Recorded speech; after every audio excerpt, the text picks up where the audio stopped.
अस्सलाम वालेकुम, मैं हूं आकिब और आप देख रहे हैं आकिब कंसल्टेंट सर्विस। तो आज हम बात करें वाले स्पेन एम्बेसी के बारे में, यूके के बारे में और इटली एम्बेसी के बारे में। तो सबसे पहले बात करते हैं स्पेन एम्बेसी के बारे में। तो स्पेन एम्बेसी की इंक्वायरी का क्या तरीकाकार है। आप लोगों ने अगर वीज़ा सबमिट करवाया, फैमिली वीज़ा सबमिट करवाया, तकरीबन आपको 1.5 से 2 माह आ चुके हैं या फिर प्लस हो चुका है, तो आपकी जो आप लोगों ने वीज़ा फॉर्म पे ईमेल दी होती है, तो उस ईमेल पर आप लोगों को एम्बेसी की तरफ से रिप्लाई आता है कि आप लोगों की जो वीज़ा एप्लीकेशन है हमारे पास पहुंच चुकी है, हम लोग इसको सारा कुछ देख रहे हैं। और अगर आप लोग इंक्वायरी वगैरह कराने चाहते हैं तो वो आप लोगों को सारा एक फॉर्मेट देते हैं। तो आप नीचे उन्होंने लिखा होता है कि अगर आप लोगों ने इंक्वायरी करवानी है तो इस ईमेल पर यस लिख कर ईमेल रिप्लाई कर दीजिए। अगर आप लोगों ने नहीं करवानी तो नो लिख दीजिए। वैसे तो इंक्वायरी करवा लेनी चाहिए, ठीक है, कोई मसला नहीं। तो अगर आप नहीं भी करवाते तो कोई इशू नहीं है इसमें। दोनों सूरत हाल में नॉर्मली प्रोसीजर रहता है, ठीक है, टाइम उतना ही लगना होता है। तो अभी तकरीबन कल स्पेन एम्बेसी की तरफ से एक मेरे कस्टमर को ईमेल आई थी कि आप लोगों ने इंक्वायरी करवानी है कि नहीं करवानी। उन्होंने यस का रिप्लाई दिया। फिर आगे से एम्बेसी ने 2 वकीलों का उनको नंबर दिया है, तो आप इनसे रब्ता करें, आप लोग ये इंक्वायरी वगैरह करेंगे, ठीक है। तो आज मेरे ख्याल से वो रब्ता करेंगे, उसके बाद वकील को टाइम वगैरह देंगे। उसके बाद इनकी इंक्वायरी वगैरह होगी, फिर वो जाके सारी इनको केस वगैरह एम्बेसी में बताएंगे। तो और इनका इंशाल्लाह अल्हम्दुलिल्लाह इनका वीज़ा लग जाएगा। तो ये तो हो गया तरीका स्पेन एम्बेसी की इंक्वायरी वगैरह का। अब बात करते हैं इटली एम्बेसी के अपॉइंटमेंट के बारे में। तो इटली एम्बेसी किस तरीके से अभी तक काम कर रही है।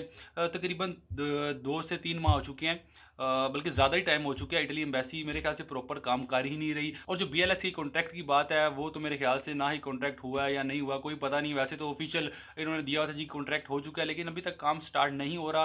ना ही इटली एम्बेसी सही तरीके से काम कर रही है, ना फाइल ले रही है, ना डॉक्यूमेंट जमा कर रही है, ना ही अपॉइंटमेंट दे रही है। सबसे बड़ा इशू इनका अपॉइंटमेंट का है। लोग डॉक्यूमेंट्स वगैरह हर चीज़ रेडी कर लेते हैं, नौलास्ता इशू हो जाते हैं, एक्सपायर भी हो जाते हैं, इशू भी हो जाते हैं, दोबारा रीन्यू करवाने पड़ते हैं, लेकिन इटली एम्बेसी की अपॉइंटमेंट नहीं मिलती।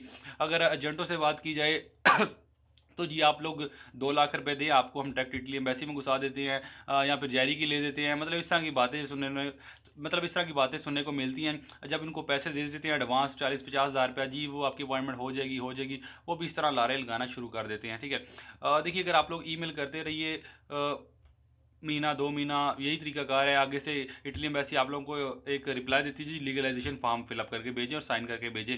वो भी करके भेज देते हैं, लेकिन आगे से फिर कोई रिप्लाई नहीं आता। मतलब वो दोबारा आप लोगों को दोबारा वही फॉर्म भेज देते हैं कि जी ये दोबारा फॉर्म फिलअप करें।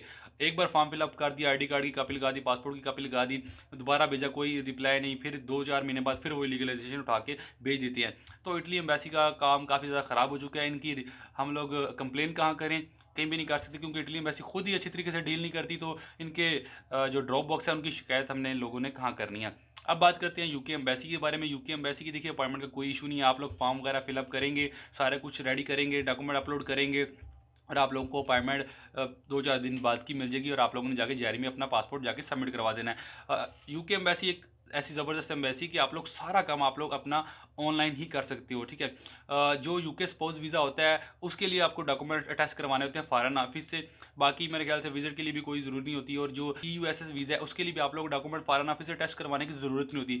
यूके एम्बेसी मान लेती है कि आप लोगों के डॉक्यूमेंट्स, और वो खुद भी चेक कर लेती है आप लोगों के डॉक्यूमेंट। तो ये यूके एम्बेसी इस हवाले से काफ़ी ज़्यादा अच्छी एम्बेसी है कि आप लोगों के डॉक्यूमेंट्स वो बड़ी जल्दी पिकअप कर लेती है, और आप लोगों को वो खुद ही सारा कुछ इंक्वायरी करके उनको डॉक्यूमेंट जो अच्छे लगते हैं वो आप लोगों को बता देती है, और सारा का सारा प्रोसीजर ऑनलाइन होता है। इटली एम्बेसी का मैनुअल चल रहा है, और मैनुअल काफ़ी ज़्यादा जलालत वाला काम है। अगर ये यूके की तरफ ऑनलाइन कर दे सारा कुछ, मतलब फॉर्म वगैरह ऑनलाइन फिलअप हो, डॉक्यूमेंट अपलोडिंग ऑनलाइन हो, उसके बाद इनकी अपॉइंटमेंट भी वहीं से फॉर्म फिलअप के बाद यूके की तरह साथ ही अपॉइंटमेंट आ जाए, तो ये बहुत ज़्यादा आसानी है। लेकिन इटली एम्बेसी अपने लिए ही आसानी नहीं पैदा करती, लोगों के लिए मुश्किलात पैदा कर रही है, जलालत पैदा कर रही है। और मुझे नहीं लगता ये कि आगे ये अपॉइंटमेंट इशू करने वाले हैं इसी तरह, और मतलब इस तरह चलता ही रहेगा काम इटली एम्बेसी का। और एजेंट वगैरह जो हैं वो अच्छे खासे पैसे कमाते रहेंगे। इटली एम्बेसी पता नहीं क्या कर रही, कोई मसला नहीं। लेकिन हम यूके की बात कर रहे थे। अगर आप लोगों ने यूके का विजिट वीज़ा जमा करवाया हुआ है तो देखिए 2 माह तो लग ही लग रहे हैं, लेकिन आजकल 2 माह से भी प्लस टाइम हो चुका है। देखिए, अगर आप लोग यूके की जो वीज़ा एप्लीकेशन पाकिस्तान से अप्लाई करते हैं तो आप लोगों की पहले एप्लीकेशन जाती है दुबई में, ठीक है। तो उसके बाद वहाँ से मतलब डिसीजन वगैरह वहाँ होता है, 1.5-2 माह लग जाते हैं। अगर आप लोग दुबई से अप्लाई करें तो दुबई में तकरीबन आपको विद इन 15 दिन के अंदर अंदर आप लोगों को रिप्लाई आ जाएगा। क्योंकि अगर आप लोगों ने दुबई से जमा करवाया था तो 12 घंटे के अंदर आप लोगों की एप्लीकेशन यूके में पहुंच जाती है, वो डिसीजन भी चेक कर लेते हैं और आप लोगों को 2-4 दिन में भी डिसीजन दे देते हैं। और जो पाकिस्तान से जो आपकी एप्लीकेशन जा रही है उसका तो काफ़ी ज़्यादा स्लो काम चल रहा है। यूके की एक जो अच्छी बात नहीं है कि आप लोग अपनी वीज़ा एप्लीकेशन ट्रैक नहीं कर सकते। अगर आप लोगों को करनी है, आप लोग पेड इंक्वायरी कर सकते हो, या अगर आप यूके में रहते हो तो वहाँ से होम ऑफिस को कॉल कर सकते हो, आप लोग GFWF रेफरेंस नंबर बताओगे, लेकिन उसकी जो कॉल की कॉस्ट है मेरे ख्याल से 10 या 15 पाउंड पर मिनट के हिसाब से लेते हैं। अगर आप लोग यहाँ पाकिस्तान में VFS में कॉल करते हो वो तकरीबन 15 से 20 रुपये लेते हैं पर मिनट, और तकरीबन आपको 5-7 मिनट तो एक्सटेंशनें ही सुननी पड़ती है, जी आपने यहाँ बात करनी, यहाँ बात करनी, मैंने की हुई है कॉल। लेकिन इंतहाई जलालत, आप कम कम 1000 रुपये डलवाएंगे तो आपकी फिर भी मेरे ख्याल से आपकी ऑपरेटर के साथ बात नहीं होगी। तो इनकी पेड इंक्वायरी की जो ईमेल है वो कर दीजिए, 2 मतलब 3-4 पाउंड लगते हैं, ठीक है, 1000-1500 रुपये आपका कट जाएगा और आप लोगों की इंक्वायरी हो जाएगी और आप लोगों को बता भी देंगे कि आपकी एप्लीकेशन किधर है। तो यही पॉइंट्स मैंने आप लोगों के साथ आज शेयर करने थे। अगर वीडियो पसंद है तो चैनल को सब्सक्राइब करना, बाकी अपना ख्याल रखिएगा, मिलते हैं नेक्स्ट वीडियो पे। अल्लाह हाफिज़।